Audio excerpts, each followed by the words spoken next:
বন্ধুরা, আনন্দময় ব্লগসে আপনাকে স্বাগত। আজ আবার একটা নতুন ভিডিও নিয়ে উপস্থিত হলাম।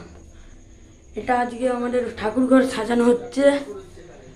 এই চাটমালা লাগানো হলো, আপনারা দেখতেই পাচ্ছেন। এইগুলো সব বাজার থেকে কেনা আনা।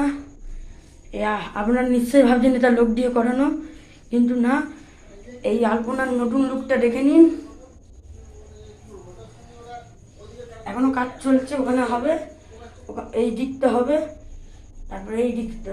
এই আগের বছরের চানা, আর এটা হচ্ছে আমাদের ফুলের মালা, যেগুলো আমরা নিচে লাগাতে চলেছি। এগুলো পিন, যেগুলো আমরা ফুল লাগাতে সাহায্য হয়েছিল শাড়ি বানাতে। এগুলো হচ্ছে মায়ের অস্ত্র ফস্ত্র। এটা দেখতেই পাচ্ছেন ডাস্টার, যেটা হচ্ছে পরিষ্কার করার জন্য। আপনারা দেখতেই পাচ্ছেন এইসব চোখগুলো সব আমার দিদি এঁকে দিয়েছে।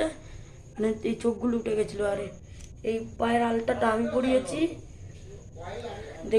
অবশ্যই কমেন্টে জানাবেন কেমন হয়েছে।